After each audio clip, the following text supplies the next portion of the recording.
life is simple. I see that I can buy Pikmin on a new platform, and I buy Pikmin on said platform. I bought it on Switch, beat it in roughly 2 hours, and I just wanted to make a mini review. The story revolves around Captain Olimar. He works for a company called Hokotate Freight and is cruising through space one day. Out of nowhere, a meteor hits him and he tumbles down to an unknown planet. Luckily for him, he realizes that he has 30 days to live. Unluckily for him, he notices that he has to grab 30 ship parts to fix his ship. He comes across a red machine that he calls an onion, and it shoots out a little red seed. He plucks the seed, which revealed itself to be a little plant-like creature. He calls it a Pikmin and notices that through pellets, more can be bred. Once he gets 20 of them, he can find his main engine, which will at least allow him to take off for the night. Then he will set his sight on the Forest of Hope, the Forest Navel, the Distant Spring, and the final trial to hopefully complete his ship in time. That's really all that we need to know for the story. The gameplay revolves around the Pikmin themselves. The player can control up to 100 at a time, and they can attack enemies, be thrown to higher ledges, carry objects and ship parts, break down walls, push boxes, build sticks, and build bridges. There are 3 types of Pikmin, and they all have 2 abilities. The red Pikmin are resistant to fire and have a 1.5 damage multiplier. Yellow Pikmin can carry bomb rocks and can be thrown higher. Blue Pikmin can go into water and save other drowning Pikmin types. The Pikmin have a maturity state, which will either be a leaf, bud, or a flower. Leaf Pikmin are super slow, but if they are left in the ground long enough, or get some sweet nectar, they will bloom into flower Pikmin. Days are roughly 13.5 minutes long. The player will need to round up the Pikmin before the day ends. Idle Pikmin that are right by the SS Dolphin will also survive. This is because the wildlife goes into a frenzy at night and will eat any Pikmin that are left behind. I love this aspect because it gets a fire under the player's ass. Keep in mind, you only get 30 days total. After the day ends, Olimar will write in his logbook, and these are just bangers. Pikmin's atmosphere is perfect, and Olimar's diary entries are one reason why. It highlights how alone and hopeless he can feel. The player can also see how many Pikmin died during the day. Speaking of enemies, combat in Pikmin is pretty simple. There are 2 main methods of attacking, swarming and throwing. By holding the L button and tilting the right control stick, Olimar can control the Pikmin to attack or pick up any items that are in his path. Some enemies, like the giant bulborbs, go down pretty easily if you can swarm them correctly. Some flying or high up enemies, like the beady longlegs or the swooping snitchbug, will have to be taken out by throwing Pikmin at them.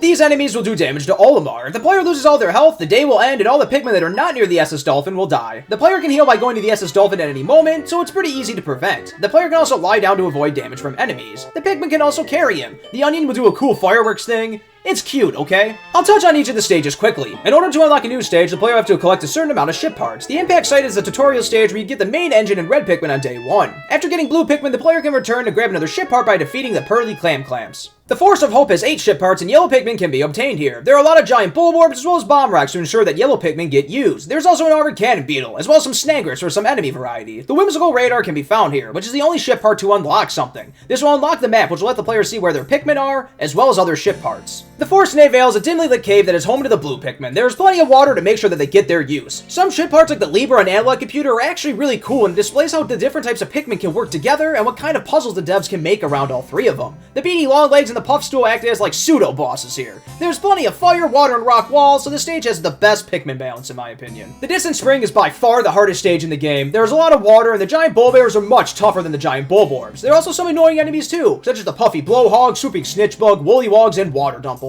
The smoky prog is nightmare fuel that can kill your entire army of Pikmin in no time flat. Some cool ship parts include the UV lamp, which will have Olimar guide yellow Pikmin up to a higher ledge. The Cronus reactor is pretty cool too. This will have the player turn their blue Pikmin into yellow Pikmin so they can be thrown higher, then back to blue Pikmin so they can carry the ship part back into the water. This can be done with the candy pop buds. The final trial will require the player to collect 29 ship parts before unlocking it. The player will have to use all 3 Pikmin types to reach the Emperor Bulblax, the final boss. It is a giant ass bulborb that will try to eat and jump on the Pikmin squad. The intended way to beat him is to use the bomb rocks to stun him, which will leave him open for a few seconds. Things are going well here, until it flattened half of my squad. After defeating him, he'll drop the secret safe and Olimar can take off. A cute cutscene ensues, which means that the player has achieved the best ending. Only 25 ship parts are necessary. If the player can get those, but not all 30, the decent ending will play. Olimar is able to take off, but this ending feels kind of empty. If the player fails to get the 25 necessary ship parts, they will get the bad ending. Olimar essentially dies, and the Pikmin carry him back to the Onion and make a weird Olimar-Pikmin hybrid thing. There's also challenge mode. This will task the player with growing as many Pikmin as they can in one day. This will feature the 5 main stages of the game, but they'll be remixed.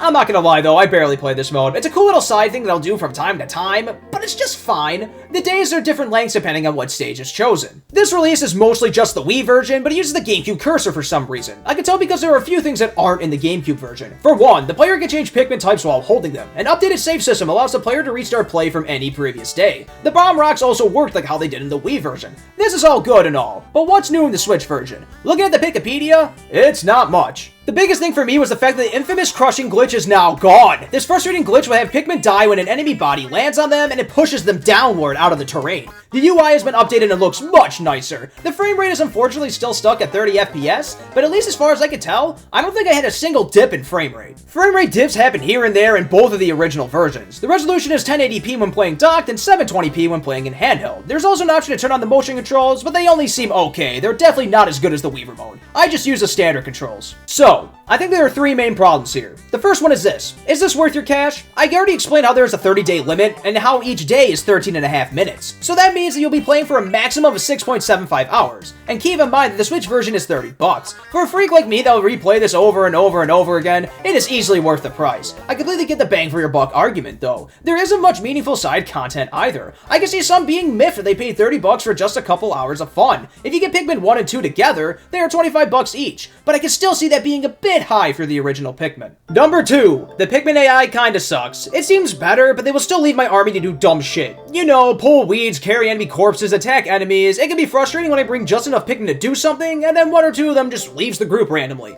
Throwing them can be annoying too. Sometimes a different type of Pikmin will just wander into Olimar's hands next. It can be irritating, and this was much better handled in Pikmin 3. Number 3. While some things actually look great, some just don't. The textures look pretty bad, guys. I joked at some point saying that this dirt looks like Minecraft dirt. If you're a gameplay first person, yeah, this won't bug you, but like, Metroid Prime Remastered looks so much better than this. I honestly wonder if there is any touch-up on the textures here. Pikmin is one of those rare games that I just simply adore. To say that I've replayed this for hundreds of hours, dozens of times, would be an understatement. It's one of those happy places. If I want just a few hours of fun, I'll pop in Pikmin. I'm so happy that more people can now experience this classic. I'm also happy that I can play this on the go in a Nintendo-approved way now. I played this on my Steam Deck a decent bit, but now I can feel just a bit less shitty for doing so. A strong 7 out of 7 from me.